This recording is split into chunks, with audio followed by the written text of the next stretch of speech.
Good morning friends, this is boss. Welcome back to my channel ताकि जब मैं online आऊँ तो तुम्हारे फोन गाइस। की भी घंटी बजे। जैसे तो आपको पता है अभी भी लॉकडाउन कंटिन्यू कर रहा है, तो घर में रहिए, सेफ रहिए।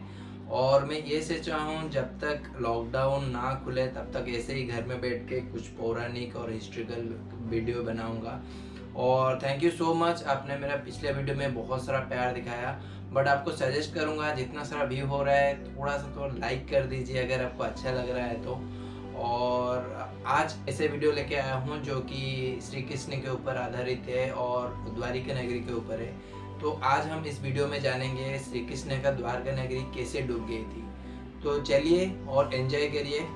Stay safe, stay in home.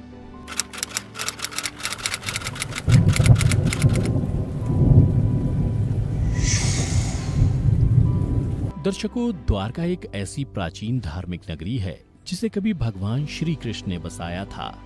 Hindu धर्म में द्वारका को 7 सबसे प्राचीन नगरों में से एक माना जाता है। बाकी 6 नगर हैं मथुरा, काशी, हरिद्वार, अवंतिका, कांचीपुरम और अयोध्या। कुछ लोग द्वारका को द्वारावती, कुशस्थली, आनर्तक, ओखा मंडल, गोमती द्वारका, चक्र तीर्थ, अंतरद्वीप और वाणी दुर्ग के नाम से भी जानते हैं। इस शहर के चारों ओर बहुत लंबी दीवारें थीं, जिसमें कई द्वार थे। कई द्वारों के शहर होने की वजह से ही इस नगरी का नाम द्वारका पड़ा। परंतु अब यहाँ ये सवाल उठता है कि श्री कृष्ण की मृत्यु के बाद अचानक ऐसा क्या हुआ कि ये पूरी नगरी जलमग्न हो गई। दर्शकों, आज के इस वीडियो में हम आपको बताएंगे कि आखिर कब, क्यों और कैसे डूबी श्री कृष्ण की नगरी द्वारका। द्वारका नगरी को श्री कृष्ण की कर्मभूमि भी माना जाता है। महाभारत में वर्णित कथा के अनुसार श्री कृष्ण ने जब कंस का वध किया तब जरासंध ने कृष्ण और यदुवंशियों का नामो निशान मिटाने की ठान ली और मौका मिलते ही जरासंध मथुरा और यादवों पर बार बार आक्रमण करता रहा।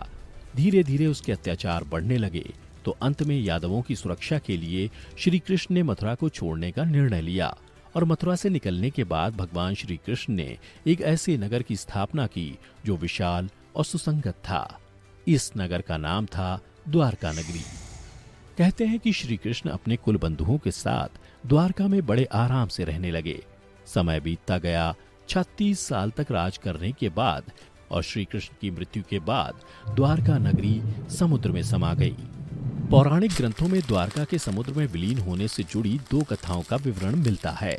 पहला, माता गांधारी द्वारा श्री कृष्ण को दिया गया श्राप और दूसरा ऋषियों द्वारा श्री कृष्ण पुत्र सांब को दिया गया श्राप। कथा के अनुसार महाभारत युद्ध में कौरवों पर विजय प्राप्त करने के पश्चात जब युधिष्ठिर का हस्तिनापुर के राजमहल में राज तिलक हो रहा था, तब कौरवों की माता गांधारी ने अपने 100 पुत्रों के वध और महाभारत युद्ध के लिए श्री कृष्ण को दोषी ठहराते हुए श्राप दिया कि जिस प्रकार कौरवों के वंश का नाश हुआ है, ठीक उसी प्रकार यदुवंश का भी नाश होगा। जबकि दूसरी कथा के अनुसार महाभारत युद्ध के 36 वर्ष पश्चात द्वारका में तरह तरह के अपशकुन होने लगे। तब एक दिन महर्षि विश्वामित्र, कणों, देवर्षि नारद आदि द्वारका आए। वहां यादव कुल के नवयुवकों ने उनके साथ परिहास करने का सोचा। इसके लिए वे श्री कृष्ण के पुत्र सांव को स्त्री वेश में ऋषियों के पास ले गए और कहा कि ये स्त्री गर्भवती है। आप लोग बताइए कि इसके गर्भ से क्या उत्पन्न होगा। नवयुवकों के ऐसा कहने के बाद ऋषिगण ध्यान करने लगे और जब उन्हें पता चला उनके सामने ये सभी जिसे स्त्री बता रहे हैं वो वास्तव में एक पुरुष है, तो उन लोगों को बड़ा क्रोध आया और फिर उन्होंने नवयुवकों से कहा, तुम लोगों ने हमारा अपमान किया है, इसलिए श्री कृष्ण का यह पुत्र एक लोहे के मूसल को जन्म देगा जिससे तुम लोग अपने समस्त कुल का संहार करोगे। उस मूसल के प्रभाव से केवल श्री कृष्ण व बलराम ही बच पाएंगे। उधर श्री कृष्ण को जब ये बात पता चली तो उन्होंने कहा, यह बात अवश्य सत्य होगी। मुनियों के श्राप के प्रभाव से दूसरे ही दिन सांब ने मूसल को जन्म दिया। जब ये बात राजा उग्रसेन को पता चली तो उन्होंने उस मूसल को चुराकर समुद्र में फेंकवा दिया। 20 के बाद द्वारका में भयंकर अपशकुन होने लगे। कृष्ण समझ गए कि कौरवों की माता गांधारी का श्राप सत्य होने का समय आ गया है। उन्होंने देखा कि इस समय वैसा ही योग बन रहा है जैसा महाभारत के युद्ध के समय बना था। फिर श्री कृष्ण ने यदुवंशियों को तीर्थ यात्रा करने की आज्ञा दी। श्री कृष्ण की आज्ञा से सभी राजवंशी समुद्र के तट पर प्रभास तीर्थ आकर निवास करने लगे। प्रभास तीर्थ में रहते हुए एक दिन सात्यकी ने आवेश में आकर कृतवर्मा का उपहास उड़ाया और अनादर कर दिया।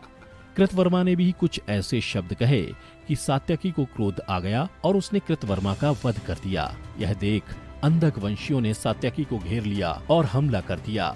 सात्यकी को अकेला देख श्री कृष्ण के पुत्र प्रद्युम्न उसे बचाने दौड़े और सात्यकी और प्रद्युम्न अकेले ही अंधक वंशियों से भिड़ गए, परंतु संख्या में अधिक होने के कारण वे अंधक वंशियों को पराजित नहीं कर पाए और अंत में उनके हाथों मारे गए। अपने पुत्र और सात्यकी की मृत्यु से क्रोधित होकर श्री कृष्ण ने एक मुट्ठी एर का घास उखाड़ ली। हाथ में आते ही वह घास वज्र के समान भयंकर लोहे की मूसल बन गई। जो कोई भी वह घास उखाड़ता वह भयंकर मूसल में बदल जाती। उन मूसलों के एक ही प्रहार से प्राण निकल जाते थे। उस समय काल के प्रभाव से सभी वीर मूसलों से एक दूसरे का वध करने लगे। यदुवंशी भी आपस में लड़ते हुए मरने लगे। तो में श्री कृष्ण ने अपने सारथी दारुक से कहा कि तुम हस्तिनापुर जाओ और अर्जुन को पूरी घटना बताकर द्वारका ले आओ। दारुक ने ऐसा ही किया। इसके बाद श्री कृष्ण बलराम को उसी स्थान पर रहने का कहकर द्वारका लौट आए। फिर श्री कृष्ण ने पूरी घटना अपने पिता वासुदेव जी को बता दी। यदुवंशियों के संहार की बात जानकर उन्हें भी बहुत दुख हुआ। श्री कृष्ण ने वासुदेव जी से कहा कि आप अर्जुन के आने तक स्त्रियों की रक्षा करें। इस समय बलराम जी वन में मेरी प्रतीक्षा कर रहे हैं, मैं उनसे मिलने जा रहा हूँ। ये कहकर श्री कृष्ण बलराम से मिलने चल पड़े। वन में जाकर श्री कृष्ण ने देखा कि बलराम जी समाधि में लीन है। देखते ही देखते बलराम शेषनाग रूप में परिवर्तित हो गए और भगवान श्री कृष्ण से आज्ञा लेकर बैकुंठ धाम वापस लौट गए। उधर बलराम जी द्वारा देह त्यागने के बाद श्री कृष्ण वन में घूमने लगे। घूमते घूमते वे एक स्थान पर बैठ गए और गांधारी द्वारा दिए गए श्राप के बारे में विचार करने लगे। देह त्यागने की इच्छा से श्री कृष्ण ने अपनी इंद्रियों का संयमित किया और महायोग की अवस्था में पृथ्वी पर लेट गए। जिस समय भगवान श्री कृष्ण समाधि में लीन थे, उसी समय जरा नाम का एक शिकारी हिरणों का शिकार करने के उद्देश्य से वहां आ गया। उसने हिरण समझकर दूर से ही श्री कृष्ण पर वाण चला दिया। वाण चलाने के बाद जब वो अपना शिकार पकड़ने के लिए आगे बढ़ा तो योग में स्थित भगवान श्री कृष्ण को देखकर उसे अपनी भूल पर पश्चाताप हुआ। तब श्री कृष्ण ने उसे आश्वासन दिया और परम धाम चले गए। इधर दारुक हस्तिनापुर पहुंचकर यदुवंशियों के संहार की पूरी घटना पांडवों को बता दी। यह सुनकर पांडवों को बहुत शोक हुआ। अर्जुन तुरंत ही अपने मामा वसुदेव से मिलने के लिए द्वारका चल दिए। अर्जुन जब द्वारका पहुंचे तो श्री कृष्ण की रानियां उन्हें देखकर रोने लगीं। उन्हें रोता देख अर्जुन भी रोने लगे और श्री कृष्ण को याद करने लगे। इसके बाद अर्जुन वसुदेव जी से मिले। वसुदेव जी ने अर्जुन को श्री कृष्ण का संदेश सुनाते हुए कहा कि द्वारका शीघ्र ही समुद्र में डूबने वाली है, अतः तुम सभी नगरवासियों को अपने साथ ले जाओ। उसके बाद अर्जुन अपने साथ श्री कृष्ण के परिजनों तथा सभी नगरवासियों को लेकर इंद्रप्रस्थ की ओर चल दिए। उन सभी के जाते ही द्वारका नगरी समुद्र में डूब गई। यह दृश्य देखकर सभी को बड़ा आश्चर्य हुआ और 2005-2007 में भारतीय पुरातत्व सर्वेक्षण के निर्देशन में भारतीय नौसेना के गोताखोरों ने समुद्र में समाये द्वारका नगरी के अवशेषों को खोज निकाला, जो इस पौराणिक कथा की प्रामाणिकता को साबित कर चुका है। इस खोजी टीम को समुद्र में 560 मीटर लंबी द्वारका की दीवार भी मिली।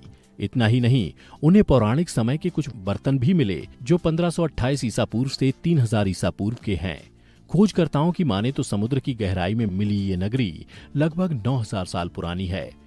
तो दर्शकों, उम्मीद करता हूं कि आपको हमारी ये कथा पसंद आई होगी। अगर पसंद आई हो तो ज्यादा से ज्यादा लाइक और शेयर करें। साथ ही ऐसी ही पौराणिक कथा की जानकारी के लिए अभी हमारे YouTube चैनल को सब्सक्राइब करें।